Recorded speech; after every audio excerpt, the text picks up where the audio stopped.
Hello SSC আসসালামু আলাইকুম, welcome back to another class. কি অবস্থা তোমাদের প্রিপারেশন? আশা করি ভালো। তো স্কুল কলেজ খোলা না খোলা একটা দোটানার মধ্যে আছি আমরা জানি, বাট স্কুল কলেজ খোলা না খোলা এটা থেমে থাকলেও পড়াশোনা যেন থেমে না থাকে। সো আজকে আমরা মোস্ট ইম্পর্টেন্ট একটা কমপ্লিটিং স্টোরি পড়তে যাচ্ছি, যেটার জন্য তোমরা কয়েকদিন ধরে কমেন্ট করতেছিলা। সো ফাইনালি আজকে আমরা সেটা পড়বো। আর এছাড়াও তোমাদের যে টপিকের ক্লাস প্রয়োজন আমরা পোল দেই, কমেন্ট করার অপশন দেই, তোমরা ডেফিনেটলি কমেন্ট করবা, জানাবা যে আমরা এই টপিকের ক্লাসটা চাই। আর আগামী মাস অর্থাৎ এপ্রিলের 1 তারিখ থেকে মোস্ট ইম্পর্টেন্ট ব্রিলিয়ান্ট একটা অপরচুনিটি তোমাদের জন্য আসতেছে, সেটা হচ্ছে গ্রামার এবং সেকেন্ড পেপারের টোটাল 100 মার্কস কমপ্লিট করার জন্য। এপ্রিলের 1 তারিখ থেকে ঈদের আগ পর্যন্ত অর্থাৎ 40 দিন ক্লাস হবে। মোস্ট ইম্পর্টেন্ট তোমাদের জন্য এটা, একদম তোমার সেকেন্ড পেপার টোটালি কমপ্লিট হয়ে যাবে। সো এই ব্রিলিয়ান্ট অপরচুনিটিটা তুমি ভুলেও মিস করো না। কোর্স ফি 450 টাকা অনলি। তোমরা আই বাটনের লিংকে ক্লিক করে ভর্তি হয়ে যেতে পারো একদম সিম্পলি, জাস্ট 1 মিনিটের মধ্যে। কোর্সটাতে একদম সেকেন্ড পেপারের 1 থেকে 100 মার্কস অর্থাৎ গ্রামারের 60 মার্কস এবং রিটেনের যে 40 মার্কস টোটালটা কমপ্লিট করা হবে সুন্দরভাবে। সো আর গ্রামারের প্রত্যেকটা ক্লাস আমি নিজে নিব। সো এপ্রিলের 1 তারিখের কোর্সে মাস্ট সবাই অ্যাডমিট হওয়া, মাস্ট। ঠিক আছে, তুমি জাস্ট 1 ঘন্টার ডেলি সময় দিবা আমার কোর্সে, তোমার সেকেন্ড পেপার কমপ্লিট করানোর দায়িত্ব আমার। তুমি জাস্ট এপ্রিলের 1 তারিখ থেকে ঈদের আগের দিন পর্যন্ত বা ঈদ পর্যন্ত জাস্ট প্রতিদিন 1 ঘন্টা আমার টাইম দিবা, তোমার গ্রামার এবং তোমার রিটেন সাইড টোটালটা কমপ্লিট করানোর দায়িত্ব আমার। আর কোর্সে হিউজ স্টুডেন্ট ভর্তি হবে, 20 তারিখের পর থেকে অনেক চাপ থাকবে, তাই তোমরা এখন থেকে আগে ভর্তি হয়ে যাও আমাদের ওয়েবসাইট থেকে। আর এই আই বাটনে তোমরা ওয়েবসাইটের লিঙ্ক পেয়ে যাবা ভর্তি হওয়ার জন্য, যে নিয়মটা জাস্ট 1 মিনিটের মধ্যে তুমি চাইলে ভর্তি হতে পারো। আর কোর্স ফি 450 টাকা অনলি। সো এরকম অপরচুনিটি তুমি আর পাবা না কোথাও। আর আমিও পরবর্তীতে আবার এই কোর্স করাইতে পারবো কিনা, আমারও সময় হবে কিনা আমি জানি না, তাই জন্য বলতেছি প্রত্যেকে এই কোর্সটাতে অ্যাডমিট হয়ে যায়। তোমার সেকেন্ড পেপার টোটালি কমপ্লিট করানোর দায়িত্ব আমার। গ্রামারে বস হবে ইনশাল্লাহ এভরিওয়ান। আর আমার 3টা বই যারা অর্ডার করো নাই আজকেই অর্ডার করে ফেলো। আমরা ওয়েবসাইটের মাধ্যমে আমাদের বইয়ের অর্ডার নিচ্ছি ইদানিং, কারণ কল সেন্টারে অনেক বেশি চাপ থাকে। তুমি 1 মিনিটের মধ্যে আমাদের ওয়েবসাইট থেকে অর্ডার করে ফেলতে পারো। আই বাটনে তুমি লিঙ্কটা পেয়ে যাবে 1 মিনিটের মধ্যে অর্ডার করার। একদম সিম্পলি তুমি জাস্ট উইদিন 1 মিনিটের মধ্যে আমাদের 3টা বই ফার্স্ট পেপার, সেকেন্ড পেপার এবং টপ 10 অর্ডার করে ফেলতে পারো। ফার্স্ট পেপার, সেকেন্ড পেপার এবং টপ 10 রিটেন। এটাতে রিটেনের প্রত্যেকটা জিনিস অনুবাদ সহ সবকিছু দেওয়া আছে। আর এটাতে ফার্স্ট পেপারের টপিক, এটাতে গ্রামারের। তো তোমরা সবাই জানো আশা করি। তো তোমরা কল সেন্টারে কল করো, কল করে ব্যস্ত পাও, ওয়েটিং পাও, বাট আশা করি এখন থেকে আর এটা হবে না। তোমরা জাস্ট একদম 1 মিনিটের মধ্যে আমাদের ওয়েবসাইট থেকে অর্ডার করে ফেলো। আর কোনো কথা না, now let's jump into the topic. তো দেখো আজকে আমরা পড়বো কমপ্লিটিং স্টোরি। সো পাবেল সিসিস ইংলিশ কমপ্লিটিং স্টোরি। আর এটা আমার পড়াচ্ছি আমি টপ 10 বই থেকে। সো আমার টপ 10 রিটেন বইয়ের বইটা যাদের কাছে আছে তারা 24 পেজটা বের করো, তারা 24 পেজে কমপ্লিটিং স্টোরি গুলো পেয়ে যাবা। যাদের কাছে টপ 10 রিটেন বইটা আছে তারা 24 পেজে পেয়ে যাবে। আর যাদের কাছে বই নেই তোমরা এখন আমাদের ওয়েবসাইট থেকে অর্ডার করে ফেলো, লিংক আই বাটনে পেয়ে যাবা। তো দেখো কমপ্লিটিং স্টোরিতে সর্বোচ্চ মার্কস পাওয়ার জন্য টাইটেল ব্যবহার, বানান নির্ভুল এবং হাতের লেখা অবশ্যই সুন্দর হতে হবে। Title must. কমপ্লিটিং স্টোরিতে তুমি যদি সর্বোচ্চ মার্কস পেতে চাও তাহলে টাইটেল তোমাকে অবশ্যই ব্যবহার করতে হবে। টাইটেল ব্যবহার না করে বা তুমি যদি টাইটেল ব্যবহার না করে লেখা শুরু করো তাহলে তুমি মার্কস পাবা না তেমন বেশি, কারণ টাইটেলকে অত্যাবশ্যক করা হয়েছে, অর্থাৎ একটা যথোপযুক্ত টাইটেল তোমাকে ব্যবহার করতেই হবে। বানান নির্ভুল হতে হবে, বানান ভুল হওয়া যাবে না, এবং হাতের লেখা অবশ্যই সুন্দর হতে হবে। সর্বোচ্চ নাম্বার যদি তুমি পেতে চাও তাহলে হাতের লেখাটা অবশ্যই সুন্দর হতে হবে। আর হ্যান্ড রাইটিং নিয়ে ইনশাল্লাহ সামনের দিনে একটা ভিডিও আমি দিব তোমাদেরকে। তো ঘটনার সঠিক ধারাবাহিকতা অনুযায়ী স্টোরিটি কমপ্লিট করতে হবে, অর্থাৎ কোন ঘটনার পরে কোন ঘটনা ঘটছিল, একটা স্টোরি একটা গল্প, তো সঠিক ধারাবাহিকতা অনুযায়ী স্টোরিটা কমপ্লিট করতে হবে। নিম্নের স্টোরিগুলি তোমাকে তোমার কাঙ্ক্ষিত ফলাফল পেতে সাহায্য করবে। অর্থাৎ আমি স্টোরির টপ 10 সাজেশন দিয়ে দিছি তোমাদের জন্য, টপ 10 সাজেশন আছে নিচে, আমি সেটা দেখাচ্ছি তোমাদেরকে। বাট আগে এটা বুঝো, ঘটনার ধারাবাহিকতা অনুযায়ী স্টোরিটা কমপ্লিট করতে হবে। এমন অনেক স্টুডেন্ট আছে স্যাররা 3-4 লাইন বা 2টা সেন্টেন্স দিয়ে দেয়, পরীক্ষার হলে ওরা ওই 2 লাইন লেখে, এরপর আবার ঘুরায় ওই 2 লাইন লেখে, লেখার পরে আবার একটু পরে আরেকটু ঘুরায় আবার ওই 2 লাইনে লেখে। অর্থাৎ ওই স্যার যে 2-2.5 লাইন দিয়ে দেয় ওরা ওইগুলাই ঘুরায় পেঁচায় লিখে দিয়েছে, এমন অনেক স্টুডেন্ট আছে। সো আমরা ওরকম করবো না, আমরা ধারাবাহিকতা অনুযায়ী একদম সুন্দরভাবে আগে বাসায় বসে আমরা প্রিপারেশনটা রিভিশনটা কমপ্লিট করে যাব, তারপরে পরীক্ষাতে যেটা আসে ইনশাআল্লাহ আমরা বেস্ট অ্যান্সার দিব। আগে প্রিপারেশনটা গুরুত্বপূর্ণ, অর্থাৎ তুমি যদি এখন ঠিকঠাক মতো পড়ে যাও তাহলে ডেফিনেটলি তুমি ভালো করবে পরীক্ষার হলে 100%। তো নিম্নের স্টোরিগুলি তোমাকে তোমার কাঙ্ক্ষিত ফলাফল পেতে সাহায্য করবে, অর্থাৎ স্টোরি টপ 10 সাজেশনটা দেখো।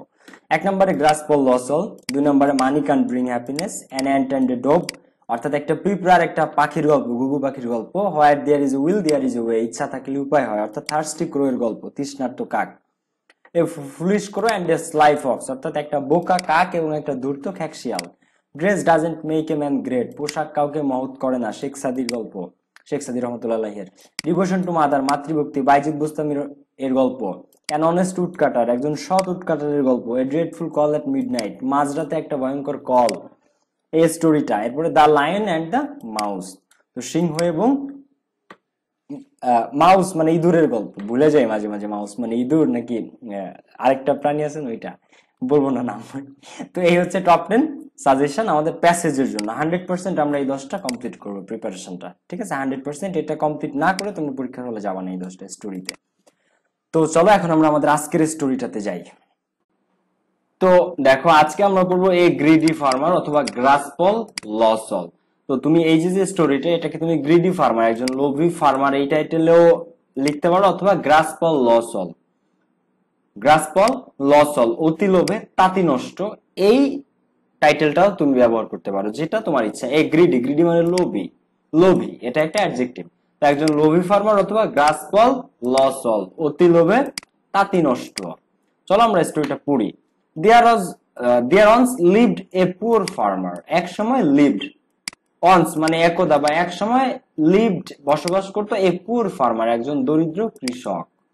He had a goose, তার ছিল একটা হংস বা হাঁস। goose মানে হাঁস, এটা একটা নাউন। It goose, আচ্ছা এখানে হবে the goose। তো এই হংসটি laid, পারতো, লেইড মানে পাড়া, তো পারতো এ গোল্ডেন এগ এভরিডে, প্রতিদিন একটা গোল্ডেন এগ, গোল্ডেন মানে স্বর্ণ, এগ মানে ডিম, স্বর্ণের ডিম বা সোনার ডিম পারতো। He sold the golden egg in the market, তো সে ওই দরিদ্র কৃষকটা সোল্ড বিক্রি করতো ওই গোল্ডেন এগস, ওই সোনার ডিম গুলা ইন দ্য মার্কেট, মার্কেট অর্থাৎ প্রতিদিন একটা করে ডিম ডিম দিত, সোনার ডিম, আর সেগুলা বিক্রি করতো কে? কৃষকে। কোথায়? মার্কেটে। তো হি ওয়াজ ভেরি গ্রিডি, কিন্তু সে ছিল কিন্তু কি খুবই গ্রিডি অর্থাৎ খুবই লোভী। হি ওয়াজ ভেরি গ্রিডি, সে খুবই লোভী ছিল। হি থট, সে চিন্তা করলো, থিঙ্ক মানে চিন্তা করা, থিঙ্ক এর ভি টু থট, তো সে চিন্তা করেছিল বা ভেবেছিল দ্যাট যে there are many eggs in the belly of the goose, there are many eggs মনে হয় অনেক ডিম আছে, ইন দ্য বেলি পেটের মধ্যে, বেলি মানে পেট বা পাকস্থলিতে, অফ দ্য গুস ওই হাঁসটার পেটে মনে হয় অনেক স্বর্ণের ডিম আছে, এটা সে চিন্তা করতেছিল। কে? ওই গ্রিডি ফার্মারটা, ওই লোভী কৃষকটা। তো তাই he wanted to have all the eggs at a time to become rich overnight. So তাই হি ওয়ান্টেড, সে চেয়েছিল, ওয়ান্ট মানে চাওয়া, wanted V two. So he wanted to have all the eggs, তাই সে পেতে চাইলো সবগুলা ডিম, এট এ টাইম এক সময়ে, অর্থাৎ সে একসাথে বা এক সময় সে সবগুলা ডিম পেতে চাইলো। টু বিকাম রিচ ওভারনাইট, রাতারাতি বড় লোক হওয়ার জন্য, বিকাম মানে হওয়া, রিচ মানে ধনী, ওভারনাইট মানে রাতারাতি। তো সে কি ভাবলো যে মনে হয় হাঁসটার পেটের মধ্যে আরো অনেক স্বর্ণের ডিম আছে, তো তাই সে কি করলো, এট এ টাইম একসাথে সবগুলা ডিম পাইতে চাইলো, যাতে সে বিকাম রিচ ওভারনাইট, সে ধনী হতে পারে রাতারাতি। তো ওয়ান ডে একদিন, সাডেনলি হি হিট আপন এ প্ল্যান, সে একটা পরিকল্পনা করলো। হিট আপন এ প্ল্যান অর্থাৎ সে একটা কি পরিকল্পনা এঁটে ফেললো বা একটা পরিকল্পনা আঁটলো। দ্য প্ল্যান ইজ, সেটা হচ্ছে দ্যাট যে he would kill the goose, সে হাঁসটাকে মেরে ফেলবে। He will do so just for getting all the eggs of gold at a time from its belly. তো সে চিন্তা করতেছে দ্যাট যে he would kill the goose, সে হাঁসটাকে মেরে ফেলবে, কারণ হি উইল ডু সো, সে এটা করবে জাস্ট ফর গেটিং পাওয়ার জন্য, গেট মানে পাওয়া, জাস্ট ফর অর্থাৎ শুধুমাত্র পাওয়ার জন্য, all the eggs of gold স্বর্ণের সবগুলা ডিম পাওয়ার জন্য, এট এ টাইম একসাথে, ফ্রম ইটস বেলি এটার পেট থেকে।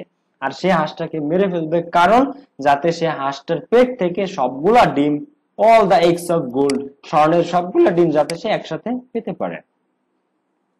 হি টোল্ড হিজ ওয়াইফ, সে তার স্ত্রীকে বলল, অ্যাবাউট হিজ এভিল প্ল্যান, তার এই দুষ্ট বুদ্ধি বা দুষ্ট পরিকল্পনাটা সম্পর্কে। এভিল মানে দুষ্ট, দুষ্ট বা শয়তানি, তার এই বুদ্ধি সম্পর্কে বা তার এই দুষ্ট বুদ্ধি সম্পর্কে সে তার স্ত্রীকে বলল। হিজ ওয়াইফ ওয়াজ ওয়াইজ, তার স্ত্রী অর্থাৎ ওয়াইফ ছিল জ্ঞানী মানুষ, ওয়াইজ, এন্ড এবং নট গ্রিডি, আর সে লোভী ছিল না। তার ওয়াইফ ছিল জ্ঞানী মানুষ আর সে লোভী ছিল না। সো তাই শি অ্যাডভাইজড হার, সে তাকে উপদেশ দিল, অর্থাৎ হার হাজবেন্ড অর্থাৎ তার স্বামীকে সে উপদেশ দিল, ডোন্ট বি গ্রিডি, লোভ করিও না বা লোভী হইও না। We should be happy with what we have, আমাদের যা আছে তাই নিয়ে আমাদের হ্যাপি থাকা দরকার।